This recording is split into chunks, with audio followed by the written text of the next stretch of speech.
కళ్యాణం కమనీయం. కమ్మవారి వివాహాలకు కేర్ ఆఫ్ మన కమ్మవారి.com. గగన్యాన్ భారత అంతరిక్ష పరిశోధన సంస్థ ఇస్రో అత్యంత ప్రతిష్టాత్మకంగా చేపట్టిన మొదటి మానవరహిత అంతరిక్ష మిషన్ ఇది. దీని ద్వారా 3 వ్యోమగాములను 400 కిలోమీటర్లు కక్షలోకి పంపించి 3 రోజుల తర్వాత సురక్షితంగా భూమికి తిరిగి తీసుకురానున్నారు. 2027 నాటికి ఈ ప్రయోగాన్ని పూర్తి స్థాయిలో నిర్వహించాలని ఇస్రో లక్ష్యంగా పెట్టుకుంది. ఇందుకోసం వందలాది మంది శాస్త్రవేత్తలు రేయింబవళ్లు కష్టపడుతున్నారు. ఇది కనుక సక్సెస్ అయితే వికసిత్ భారత్ 2047 దిశగా ఒక బలమైన అడుగు పడ్డట్టే. ఆ తర్వాత ప్రపంచ దేశాలన్నీ వారి వారి శాటిలైట్ల కోసం మన ఇస్రోతో ఒప్పందాలు చేసుకోవాల్సిందే. ఇప్పుడు ఇవన్నీ ఎందుకు చెబుతున్నారనే సందేహం వస్తుందా? దీని వెనుక ఒక ఇంట్రెస్టింగ్ కథ ఉంది. ఒక కమ్మ వ్యక్తి ఇన్స్పిరేషన్ స్టోరీ ఉంది. గగన్యాన్ ప్రాజెక్టు కోసం రాకెట్లు తయారు చేస్తుందే ఆ కమ్మ విజనరీకి చెందిన కంపెనీ. ఇంతకీ ఏంటా కంపెనీ? ఎవరా successful young business come technocrat? ఆ వివరాలేంటో ఈ స్టోరీలో చూద్దాం. ఈయనే దొంతినేని విద్యాసాగర్, హైదరాబాద్ లోని SEC ఇండస్ట్రీస్ అధినేత. విదేశాల్లో ఉన్నత చదువులు చదివి తన తండ్రి స్థాపించిన కంపెనీ బాధ్యతలు చేపట్టారు. ఒకప్పుడు వ్యవసాయ పంపులు, మోటార్లు, నిర్మాణ రంగ యంత్రాలు తయారు చేసిన SEC నేడు డిఫెన్స్, ఏరోస్పేస్, నేవీకి అత్యవసరమైన అత్యంత కీలకమైన పరికరాలు తయారు చేస్తోందంటే దాని వెనుక దాకున్న రహస్యం దొంతినేని విద్యాసాగర్. భారత్ లో జలాంతర్గాముల తయారీలో నిమగ్నమైన ఏకైక కంపెనీ ఇదే. కార్గిల్ యుద్ధంలో భారత సైన్యం వాడిన అస్త్రాల రూపకల్పనలోనూ ఈ కంపెనీ పాలు పంచుకుంది. నింగిలోకి దూసుకు వెళుతున్న ఇస్రో శాటిలైట్ ప్రాజెక్టుల్లో SEC తనదైన పాత్ర పోషిస్తోంది. కేవలం 2-3 ఉద్యోగులతో మొదలై నేడు 350 మంది ఉద్యోగుల స్థాయికి చేరింది. తన ప్రస్థానంలో ఎన్నో జాతీయ అవార్డులు సొంతం చేసుకుంది. 500కు పైగా ప్రాజెక్టులను గడువు కంటే ముందుగా పూర్తి చేసి ప్రశంసలు అందుకుంది. అంతేకాదు SEC 20కి పైగా చిన్న కంపెనీలకు ఆధారం అంటే అతిశయోక్తి కాదు. విద్యాసాగర్ స్వస్థలం గుంటూరు జిల్లా కాకుమాన మండలం బొడిపాలెం. వ్యవసాయ కుటుంబంలో పుట్టారు. హైదరాబాద్ బేగంపేట పబ్లిక్ స్కూల్లో చదివారు. మద్రాస్ యూనివర్సిటీలో మెకానికల్ ఇంజనీరింగ్ పూర్తి చేశారు. రైతులకు సహాయంగా ఉండాలనే లక్ష్యంతో ఆయన తండ్రి దొంతినేని శేషగిరిరావు 1954లో వ్యవసాయ పంపు సెట్ల తయారీని ప్రారంభించారు. 1963లో కంపెనీని హైదరాబాద్ కు షిఫ్ట్ చేశారు. బాలానగర్ లో ప్లాంట్ ఏర్పాటైంది. ఆ రోజుల్లో కోయంబత్తూర్ కంపెనీల నుంచి పోటీ తీవ్రంగా ఉండేది.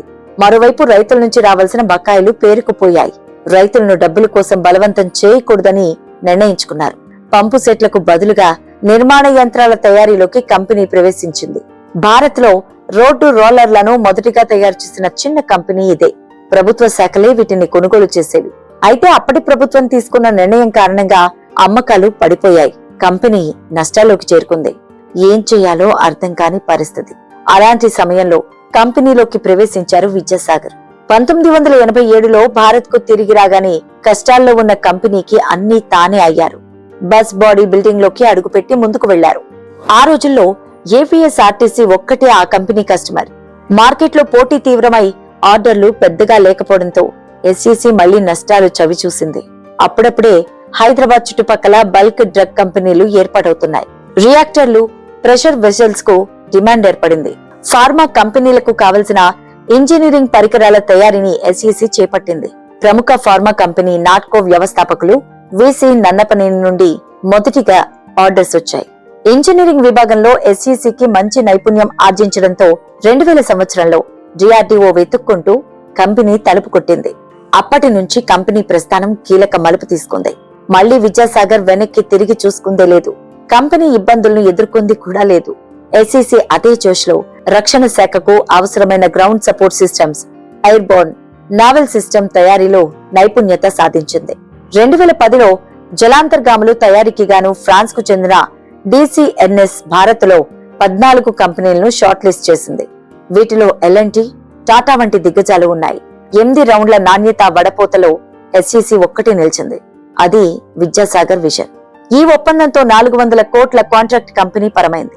అటు విక్రమ్ సారాభాయ్ అంతరిక్ష కేంద్రానికి శాటిలైట్ల తయారీకి అవసరమైన కీలక విడిభాగాలను సరఫరా చేసేందుకు ప్రత్యేక విభాగాన్ని నెలకొల్పుతోంది. ఆఫ్సెట్ పాలసీలో భాగంగా ఇజ్రాయెల్ కంపెనీకి రక్షణ పరికరాలు తెలుగు రాష్ట్రాల నుంచి అందిస్తున్న తొలి కంపెనీగా రికార్డు సొంతం చేసుకుంది ఎస్ఈసి. ఎయిర్ క్రాఫ్ట్ల నిర్వహణ కోసం మెయింటెనెన్స్, రిపేర్, ఓవర్ హాల్ కేంద్రాన్ని ఓ ఎయిర్ ఫోర్స్ బేస్ లో నెలకొల్పింది. 70 మంది నిపుణులను నియమించుకుంది.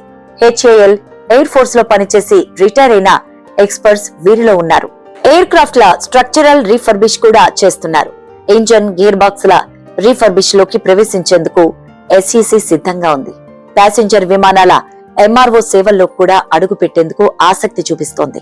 విస్తరణలో భాగంగా ఆదిబట్ల వద్ద 25 ఎకరాలను కొనుగోలు చేసింది.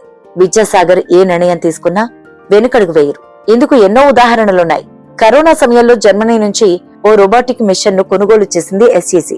దీంతో ఇస్రో రాకెట్లకు కావలసిన విడిభాగాలు తయారు చేయాలి అనేది కంపెనీ ప్లానింగ్. ఆ మిషన్ డెలివరీ చేసుకున్న సమయంలో విద్యాసాగర్ ను తన మిత్రులు కలిశారట.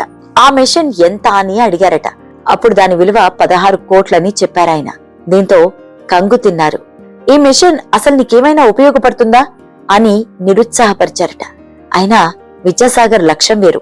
ఆయన మనసంతా తొలిసారి అంతరిక్షానికి మనుషుల్ని పంపిస్తున్న గగన్యాన్ ప్రాజెక్టు పైన ఉంది. అలాంటప్పుడు ఈ బిజినెస్ ప్లాన్స్ ఆయన్ని కన్ఫ్యూజ్ చేస్తాయా చెప్పండి? ఇక ఎంత ఎదిగినా ఒదిగి ఉండాలన్న నానుడికి చక్కని నిదర్శనం విద్యాసాగర్. ఏ స్థాయి వారినైనా గౌరవంతో చూస్తారు. ఉద్యోగుల పట్ల ఆయన చూపే ఆప్యాయత వెలకట్టలేనిది. ఉద్యోగి ఒక్కరే కాదు, వారి కుటుంబం కూడా ఆనందంగా ఉండాలని కోరుకుంటుంటారు. అందుకే ఏళ్ల తరబడి ఎస్ఈసి కంపెనీలో కొనసాగుతున్న సిబ్బందే ఎక్కువ. ఉన్నత వేతనాలతో వేరే చోట ఉద్యోగాలు వచ్చినా అక్కడి నుంచి కదలడానికి ఇష్టపడరు. అంతలా ఆ కంపెనీతో పెనవేసుకుపోయింది వారి బంధం. ట్రస్ట్ ద్వారా పేద విద్యార్థులకు ఉచిత విద్యను అందిస్తున్నారు విద్యాసాగర్. కేవలం కమ్మవారికే కాదు, ప్రతి ఒక్కరికి ఆదర్శంగా నిలుస్తున్నారు. కమ్మవారి వివాహాలకు కేర్ ఆఫ్ మన కమ్మవారి.com. నాదెండ్ల శివనాగేశ్వరరావు గారి ఆధ్వర్యంలో 20 సంవత్సరాలుగా వేలాది జంటలను కలుపుతున్న నమ్మకమైన సంస్థ కమ్మవారి.com. Our branches Hyderabad, Guntur, Vijayawada, Eluru. Contact 8297276969, 9052031777, 9703610777 and 9177036777.